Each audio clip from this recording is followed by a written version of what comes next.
sini saya membutuhkan waktu kurang lebih 60 menit deh, Bapak. Apakah Bapak bersedia? Baik. Jadi di sini saya akan menerangkan apa itu pencegahan tersier HIV atau AIDS dan upaya untuk mengurangi komplikasi penyakit yang sudah terjadi. Terus tujuan untuk menjaga kondisi penderita agar tidak memburuk, lalu meningkatkan kualitas hidup ODHA dan mencegah penularan pada orang lain. Jadi pertama ya Pak, mengapa penting untuk pekerja konstruksi? Nah, jadi di mayoritas pekerja konstruksi itu ada kelompok beresiko atau high risk men atau 4M. Jadi ada men, money, mobile, dan macho. Men itu mayoritas laki-laki, lalu money memiliki penghasilan tetap, lalu mobile pembatasan tinggi dari keluarga, dan macro lingkungan kerja dengan budaya money.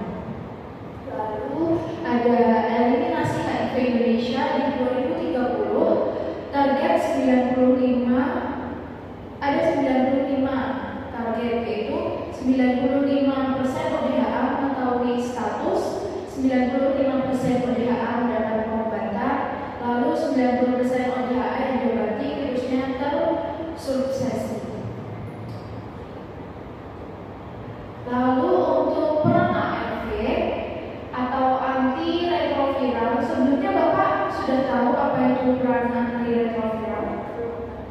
Sudah tahu. Jadi di sini peran antiretroviral itu bisa menghambat perdagangan virus HIV, lalu menurunkan jumlah virus dalam darah atau viral load, lalu meningkatkan jumlah sel CD4 atau kekebalan tubuh. Lalu untuk caranya mencegah perkembangan dari HIV menjadi AIDS, yaitu meningkatkan kualitas dan harapan hidup ODHA dan mengurangi resiko penularan ke orang lain. Jadi untuk kepatuhan penggunaan ARV sendiri, ARV harus diminum setiap hari seumur hidup nih Pak, dan pengobatan tidak boleh terputus. Lalu jika Bapak tidak patuh minum obatnya, nanti menyebabkan resistensi obat, lalu kegagalan pengobatan, lalu perkembangan ke AIDS dan penularan ke orang lain. Terus strategi meningkatkan kepatuhan. Jadi ada strateginya agar Bapak patuh untuk minum obatnya. Jadi nanti menggunakan pengingat aplikasi seperti aplikasi atau alarm. Jadi nanti dijadwal ya Pak, di alarmnya itu jam berapa minumnya, terus minum obat pada waktu yang sama setiap hari. Jadi waktunya harus sama ya Pak, nggak boleh beda-beda. Jadi misal hari ini minumnya habis makan malam jam 8 malam, nah nanti Bapak hari berikutnya seperti itu.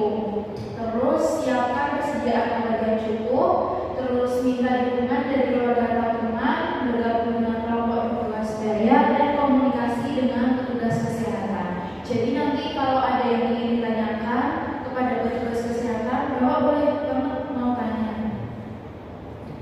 Lalu untuk pemeriksaan viral load dan CD4 stock image, itu viral load jumlah virus dalam darah, target tidak terdeteksi atau kurang dari 50 kopi per ml.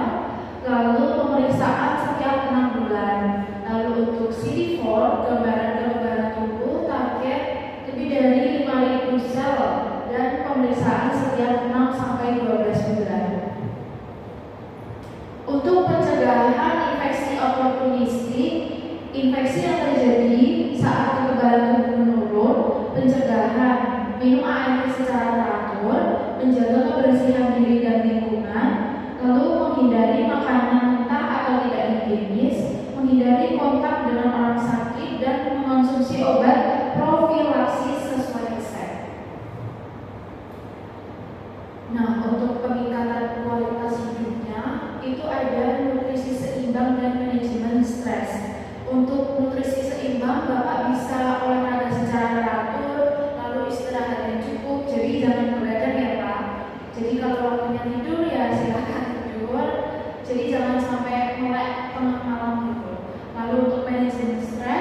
hindari alkohol dan rokok, dan dukungan psikososial. Sebelumnya Bapak merokok atau tidak? Merokok ya? Sehari biasanya sampai berapa batang? 5 batang ya sehari. Nah itu nanti bisa dikurangi ya Pak. Nah untuk pencegahan penularan ke orang lain itu ada gunakan kondom saat berhubungan seksual, lalu tidak berbagi jarum suntik atau alat tajam, lalu beritahu pasangan terkait status HIV, lalu minum obat ARV teratur, lalu jika untuk ibu hamil ikut program PMTCT.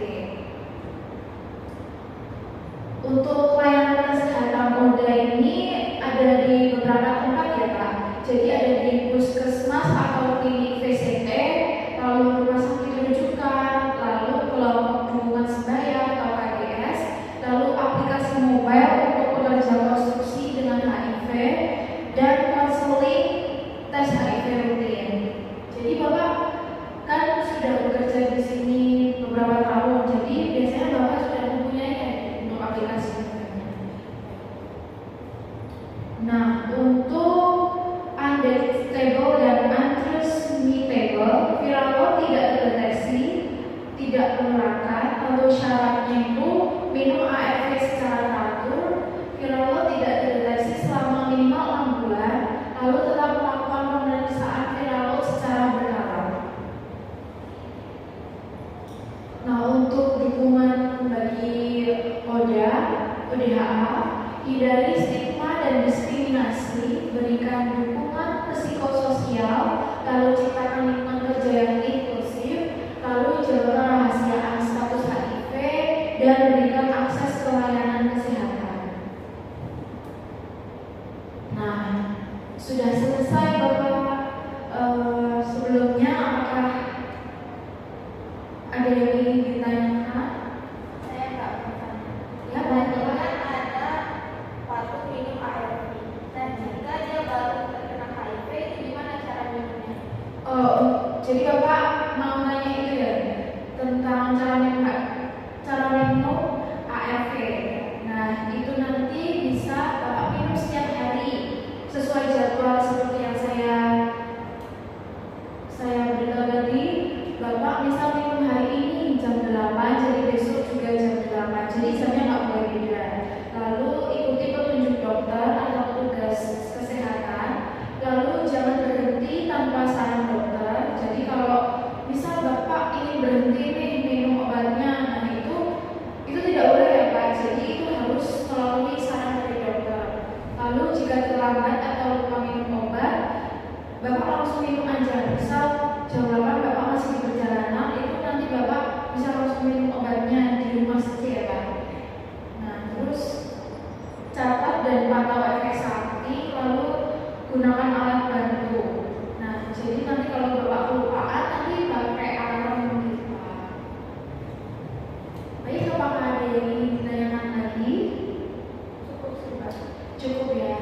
Jadi itu ya Pak poin-poinnya tadi tentang cara minum ARV terus.